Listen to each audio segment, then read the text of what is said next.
ભચાઉ તાલુકામાં વિવિધ આંગણવાડીઓમાં કાર્યરત આંગણવાડી કાર્યકર્તાઓ દ્વારા મામલતદાર કચેરી ખાતે લેખિત રજૂઆત કરવામાં આવી. વધારાની ફરજમાંથી મુક્તિ આપવા માંગ ઉઠાવવામાં આવી છે.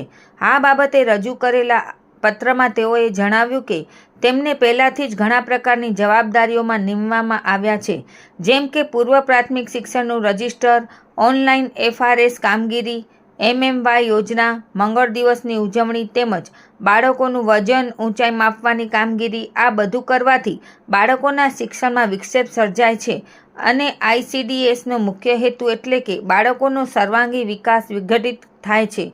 કામકાજની સાથે તેઓએ એ પણ ઉલ્લેખ કર્યો કે તેમને માત્ર માનદ વેતન મળે છે અને BLOની કામગીરી માટે મળતું વેતન ખૂબ જ ઓછું છે, જેને લીધે તે પોસાય તેવું નથી. તેમનું કહેવું છે કે ICDS વિભાગે અગાઉ પણ પત્ર દ્વારા સૂચના આપી હતી કે આંગણવાડી કાર્યકર્તાઓ પાસે સેવા સંબંધિત સિવાય કામગીરી ના લેવામાં આવે.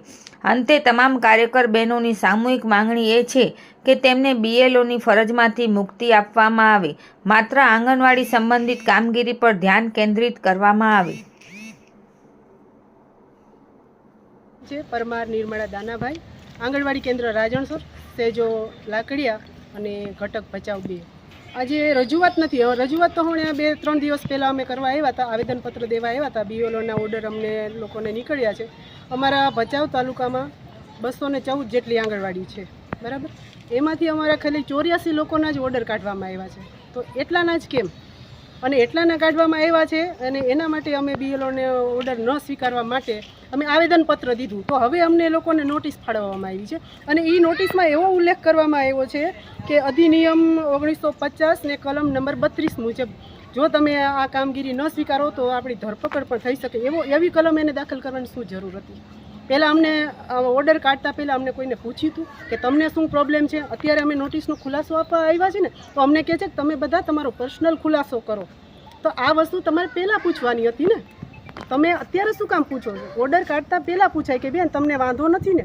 અમારી ઓફિસમાં જો ટ્રેનિંગના ઓર્ડર નીકળે છે ને તો પહેલાં પૂછે છે કે કેટલા બહેનો જશો, કોઈને કારણ નથી ને, કોઈ રજા ઉપર જવાનું નથી ને, પછી એ ઓર્ડર કાઢવામાં આવે છે. એના બદલે અહીંયાથી આ લોકોએ સીધા જ ઓર્ડર કાઢી નાખ્યા. અમુક બહેનો સગર્ભા છે, અમુકની તબિયત ખરાબ થઈ ગઈ, એ બેન સીધા હોસ્પિટલ ભેગા થઈ ગયા છે.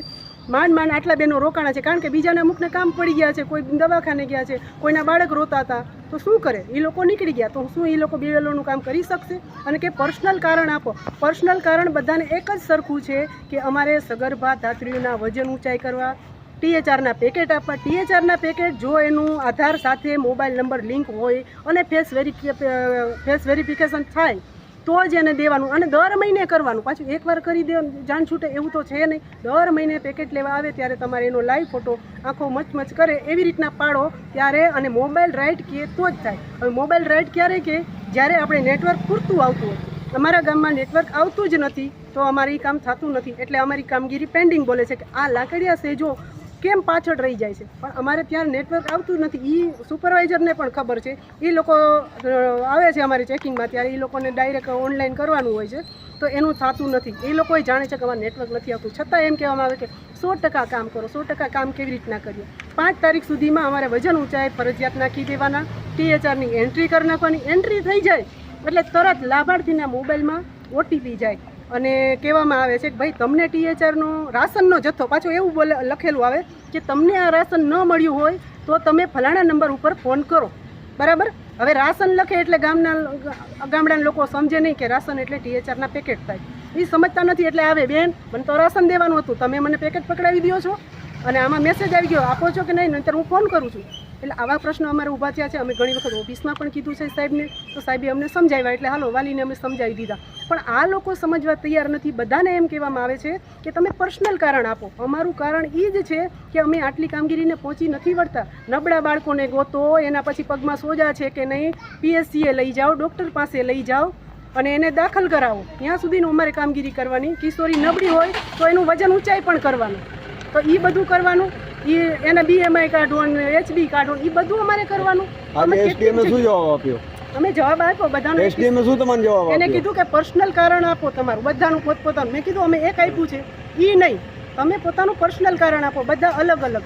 અમે એક જ નોકરી કરીએ છીએ, બધા એકી સાથે 10,000 જ આપે છે. 10,000 નહીં, 9,050 બરાબર છે ને, 9,950 સોરી 9,950 આપવામાં આવે છે. પછી આના પછી તમારી શું રણનીતિ રહેશે? અમારે આના પછી ગાંધીનગર જવાનો વિચાર છે. ભાનુબેન બાબરિયા જોડે અમે મળી આવ્યા છીએ અને એમને કીધું છે કે આ કામગીરી તમારામાં આવતી નથી, છતાંય પણ અમે વિચાર કરશું, બરાબર. અને ભાનુબેન બાબરિયાને અમારો જે ICDS વિભાગના જે વડા છે એ જે નિર્ણય લેશે ને એ અમને માન્ય રહેશે.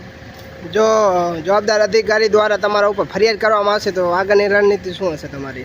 અમે ફરિયાદ કરી જ ન શકે ને. અમારી પાસે રીઝન છે, પૂરતા રીઝન છે કે ન સ્વીકારવાના કારણો. એને નોટિસ આપવાનું કારણ એની પાસે એક જ છે કે અમે નોટિસ ન સ્વીકારી એટલે એને ધારા 32 લગાવી.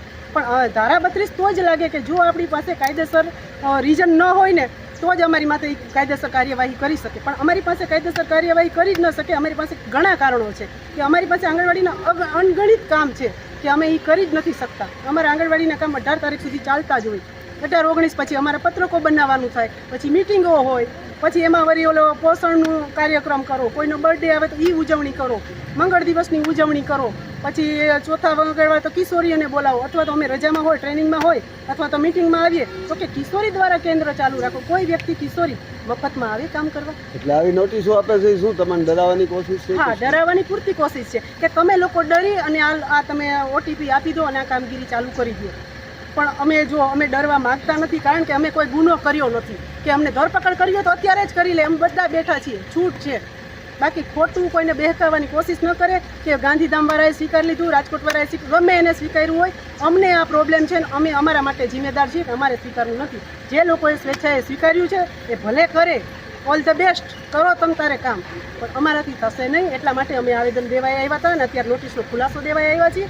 અને જો અમને તો પોતે એટલું બધું ખબર પડતી નથી એટલે વકીલ થ્રુ આ નોટિસનો જવાબ કરાવ્યો છે, કારણ કે અમને એટલું બધું આવડતું હોત તો અમે એમની જગ્યાએ ના બેઠા હોત, અમે આંગણવાડીમાં 10,000ની નોકરી ના કરતા હોત ને.